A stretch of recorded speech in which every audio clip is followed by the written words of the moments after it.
Bonjour Juliette Esmeralda. Bonjour Monsieur Lambret. Alors vous êtes sociologue martiniquaise, vous enseignez notamment à l'UFC de l'Université des Antilles et vient de ressortir une nouvelle édition d'un livre qui a quelques années mais qui reste d'actualité, Peau noire, cheveux crépus, l'histoire d'une aliénation, c'est aux éditions Jazor.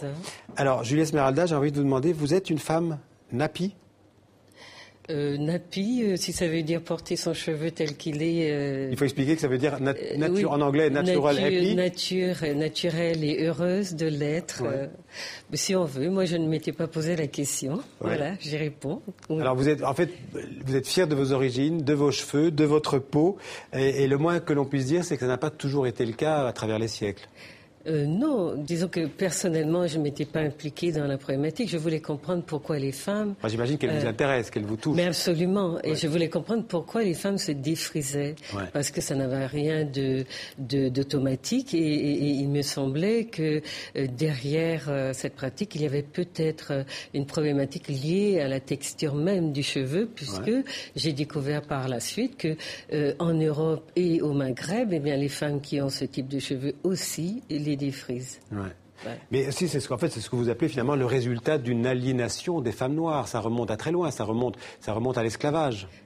Oui, c'est-à-dire que pour comprendre le phénomène, il m'a fallu essayer de, si vous voulez, revenir ou me référer à ce qui se faisait en termes de coiffure dans les sociétés africaines avant la déportation des Africains dans les Amériques. Ouais. Et c'est à partir des difficultés que les femmes ont eues de se coiffer, d'entretenir la beauté qu'elles entretenaient en Afrique, que j'ai compris les phénomènes d'aliénation, disons de l'impossibilité dans laquelle elles étaient d'entretenir une beauté qui demandait du temps, un temps culturel, et puis...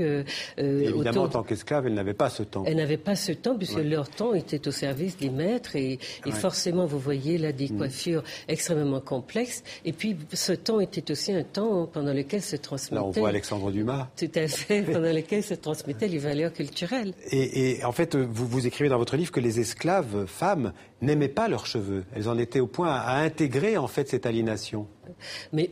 Si vous voulez, elles savaient. L'idée que se font les peuples de la beauté dépend aussi de la capacité qu'elles ont d'entretenir cette beauté. Enfin, que les femmes de ces peuples ont d'entretenir cette beauté. Et les femmes noires en Amérique avaient des difficultés à entretenir cette idée même de leur beauté. Donc elles se sentaient peut-être sales ou négligées. Et elles se sont mises à couvrir leurs cheveux pour justement ne pas avoir à se projeter dans une image de soi qui était par trop négative. Ouais. Et dans le même temps, en Europe et dans les sociétés coloniales, noir, vous dites, égale crépus, égale laideur. Il y avait une assimilation entre la couleur de la peau, la texture des cheveux et la laideur. Et les tribus du cœur. Oui, c'est-à-dire que dans ces situations-là, il faut aussi parler, si vous voulez, des contacts de culture qui mettent en relation des peuples qui n'ont pas de familiarité au départ. Et chaque peuple a ses attributs, mais aussi ses traditions en termes d'usage d'accessoires pour entretenir leur beauté, mais également en termes de, j'allais dire, tolérance aussi les traits, les caractéristiques propres qui sont les leurs. Et si vous voulez, moi je crois que dans l'histoire que je raconte, il y a le fait que les colons blancs avaient du mal avec les traits physiques des Noirs parce qu'ils les connaissaient peu. Et même, si vous voulez, dès le départ, le contact a été brutal parce que l'Africain a senti ce rejet dans le regard, ce mépris qu'il a intériorisé. C'est important ce que vous dites parce que c'était la loi raciale des Blancs et aussi le regard des Blancs. C'est le regard d'abord qui fait... Et puis être dans une position de dominer totale parce que les premiers esclavagés qui arrivent sont enchaînés, sont exposés et au regard, sont touchés. Voilà, ils sont véritablement dépouillés de toute forme d'intimité par rapport à soi. Et donc la pudeur aussi est malmenée. Enfin, je cite une phrase de votre livre. On a mis des gants blancs au noir, on leur a aplati les cheveux, les femmes ont mis des perruques, puis se sont défrisées. L'Occident les a reniés physiquement pour les assimiler au canon de la beauté blanche. Tout est dit. C'est-à-dire que dans le processus de blanchissement, d'éclaircissement de la peau et de raidissement du cheveu ou d'aplatissement du cheveu crépus, il y a une recherche si vous voulez, d'ajustement du corps noir au canon du corps blanc, au canon de l'esthétique qui était valorisé par le... Mais ça n'est pas... Le blanc en tant que tel, c'est le blanc en tant que groupe dominant, celui qui définit les critères qui sont valables pour lui et qui, justement, dans la comparaison avec un peuple qu'avant qu'il soit mis en esclavage, on avait pris soin de définir comme étant un peuple sans culture, incivilisé, etc. Donc, c'est plus dans un ensemble de phénomènes qui vont si vous voulez, se conjuguer à un moment historique donné, au moment justement où l'Afrique est mise en esclavage, qu'on va pouvoir analyser et donner du sens à ce qui se passait à ce moment-là. Mais le corps tout seul, la race tout seul, s'il faut en parler, ne dit pas toute ne donne pas toute la signification de ces phénomènes. Quand on voit les photos qu'on voit derrière vous, là, oui. Alors ça, justement, il y a comment est-ce que vous... Alors là, c'est Bob Marley, mais les femmes qu'on a vues, c'est un retour aux sources ou au contraire, c'est une liberté totale? Aujourd'hui, il y a d'abord dans Peau noire, cheveux crépus, il y a eu ce désir d'aller voir ce que faisaient les Africains et d'avoir trouvé ces coiffures si extraordinaires et de l'avoir signalé a donné aussi, à mon avis, à beaucoup d'Africains même qui avaient oublié ces coiffures, l'idée d'aller aussi puiser dans leur ça, c'est ce qu'on appelle ce phénomène Napi. De retour, c'est-à-dire le phénomène Napi, il est parti lui des pays anglo-saxons, mais de revisiter les traditions culturelles capillaires, etc. Mais aujourd'hui, vous avez beaucoup d'Africains qui sont conscients d'avoir ce patrimoine. C'est une sorte de réappropriation de son identité. De réappropriation, en tout cas, de traditions de coiffure. Voilà, je vous propose justement de regarder ensemble un extrait de notre émission Africanité qui était consacré justement à ce phénomène Napi, ce retour aux origines. Regardez.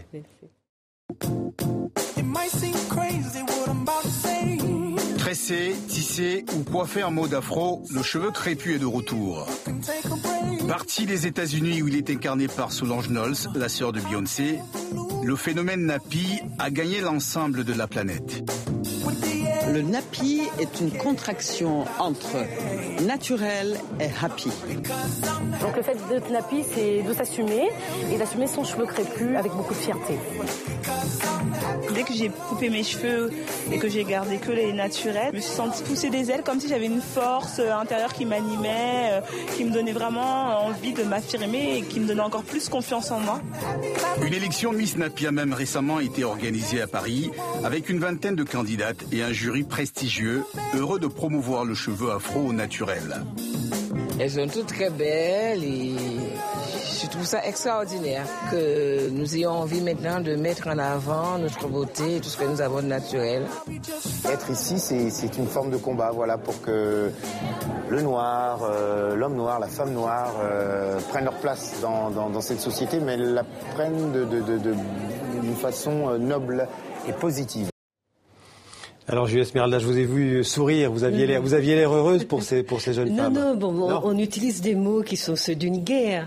Moi, je crois que c'est important qu'on comprenne que on n'est pas nécessairement dans cette vision-là, cette optique-là quand on parle de la problématique. Aujourd'hui, il y a énormément de phénomènes qui se conjuguent pour dire que les femmes ne veulent plus se soumettre à des traitements ou soumettre leurs cheveux et leur corps à des traitements aussi violents. Aussi, parce qu'on peut aussi parler de la peau. Le blanchissement, je crois qu'il faut dire, de la peau qui fait des dégâts terribles. Absolument. Donc aujourd'hui... Ça fait partie du même processus. Enfin, il me semble qu'il y a aujourd'hui plus de recul chez, en tout cas, une partie des femmes et qu'elles veulent, à l'ère de l'écologie, j'allais dire, habiter leur corps un peu autrement à partir de valeurs, justement, qui les revalorisent à leurs yeux, mais qui aussi les éloignent de pratiques qui étaient absolument délétères au point de vue de la santé.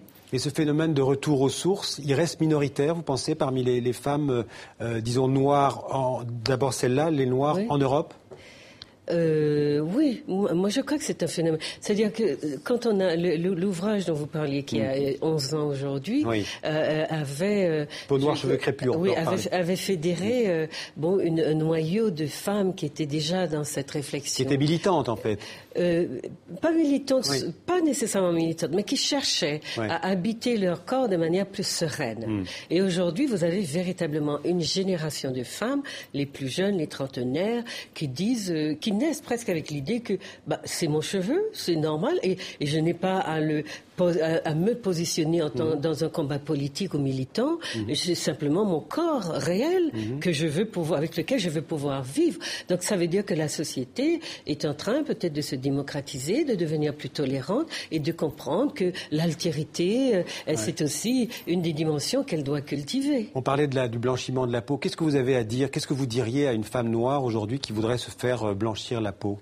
Mais je crois que si elle prend le temps de comprendre les conséquences de ce phénomène, de cette pratique, combien il est délétère, combien il est dangereux, je crois que l'envie lui prendra très vite d'abandonner cette pratique. Et on n'a qu'une envie de dire aux femmes noires combien leurs peaux sont belles, combien elles ont été dans l'Afrique de leurs ancêtres, combien elles ont été vénérées, aimées pour cette couleur noire brillante. Et c'est vraiment absolument dommage qu'elles abîment leur si belle peau. Aimer telles qu'elles sont. Mais il faut rester ce qu'on est. Au final, vous diriez aux femmes noires, suivez votre nature, vos origines, soyez libres de faire ce que vous voulez aussi de vos cheveux et de votre peau. Bon, moi, j'ai pas trop de leçons à donner aux gens. Je suis d'abord une scientifique, une chercheure. J'ai eu envie d'écrire ce livre qui n'est pas une thèse, qui n'est pas un doctorat, qui est juste un travail de réflexion sur cette pratique. Et donc, que les femmes s'instruisent, qu'elles prennent connaissance des savoirs qui existent aujourd'hui et qu'elles décident dans leur âme et conscience de ce qu'elles veulent faire. Donc je ne suis pas là pour leur dire, voilà, faites des choix. Ce sont elles qui sont, assez grandes pour le faire. Voilà. En tout cas, pour qu'elles s'instruisent, je les renvoie à votre livre, Juliette Smeralda, donc Peau noire, cheveux crépus, l'histoire d'une aliénation aux éditions Jazor. Merci d'être venue sur le plateau du 64 minutes. Merci beaucoup.